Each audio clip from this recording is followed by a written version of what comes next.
Hi everyone. I use a lot of butter and eggs for baking. Therefore, I wanted to try something different. So today let's bake a simple cake without eggs, with very little butter in it, and with a rather healthy apple, banana, and dried fruit filling.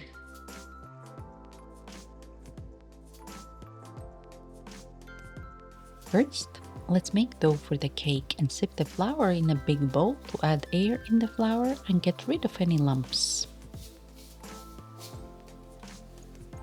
And let's add the dry ingredients to the flour: salt, baking powder, and 1 tablespoon of sugar.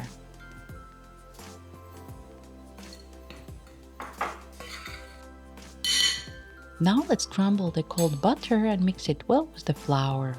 If you want, you can also add zest of an orange or a lemon in the dough for flavor.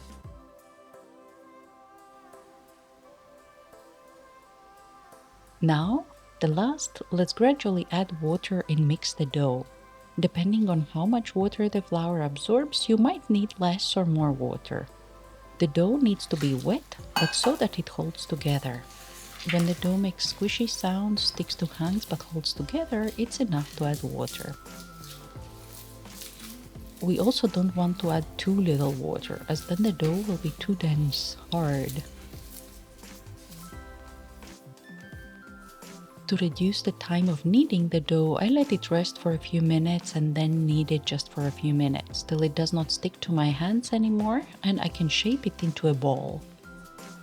The dough does not need to be smooth.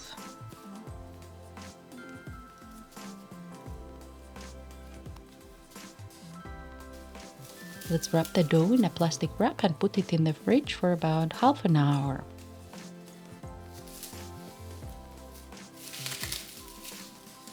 In the meanwhile, let's prepare the filling for our apple and banana cake. I am using a very ripe banana, which I can mash with a fork. Now let's peel and core 2 medium-sized apples. You can use whatever apples you have. I prefer to cut the apples into pieces, not to grate them, as I like to have apple pieces when eating the cake.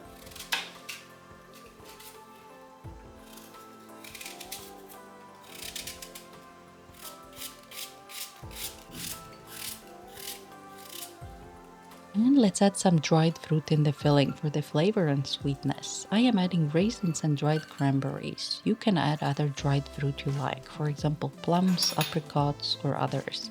Just cut bigger fruit in smaller pieces then. Let's also add a teaspoon of cinnamon and the rest of the sugar, leaving about half a tablespoon.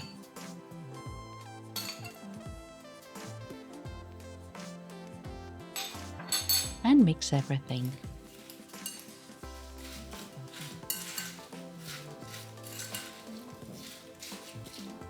I will pour about a tablespoon of water on the remaining half a tablespoon of sugar to melt it a little bit and use for brushing the dough later. Let's set the oven to 180 degrees Celsius or 400 degrees Fahrenheit. And grease the pan we will use for baking with a little bit of cooking oil. I am using a bundt cake pan. You can also use a different cake pan or bake on a baking tray as a roll. I use the bundt cake pan because the juice of apples and banana will leak through the dough where it breaks while baking and make kind of a caramelized syrup. I don't want to lose it on a baking tray, but keep it with the cake. Now let's get the dough from the fridge. It has become softer, more elastic.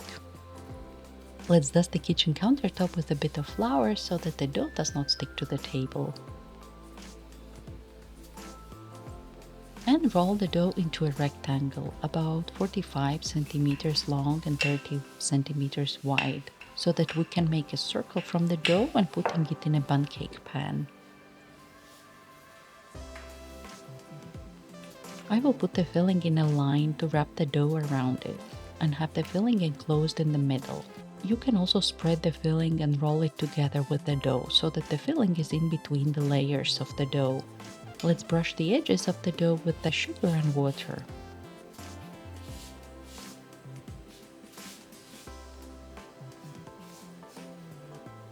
And roll the dough enclosing the filling.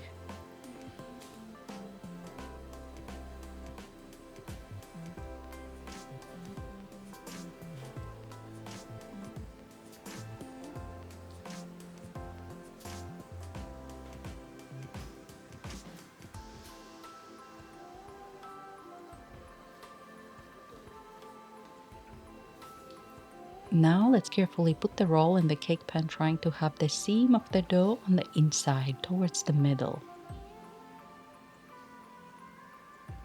And brush the top with the remaining sugar water, which we're using instead of egg wash. Let's bake the apple banana cake for about 40 to 50 minutes till the top is lightly brown and feels crusty. Don't bake it for much longer, as the dough will dry out and become hard. As we don't have eggs in it and very little fat, the dough will not be spongy and soft. The banana, apple, and caramelized juices will give it some moisture. Let it cool for a few minutes before flipping it on a plate. We can see where we had the ends of the roll, as well as the syrup from the apple and banana juices on top of the cake. Decorate the cake as you wish and enjoy. The cake is nice while warm with some ice cream, and cold can be dusted with some powdered sugar or covered with a bit of caramel sauce. See you next week. Bye!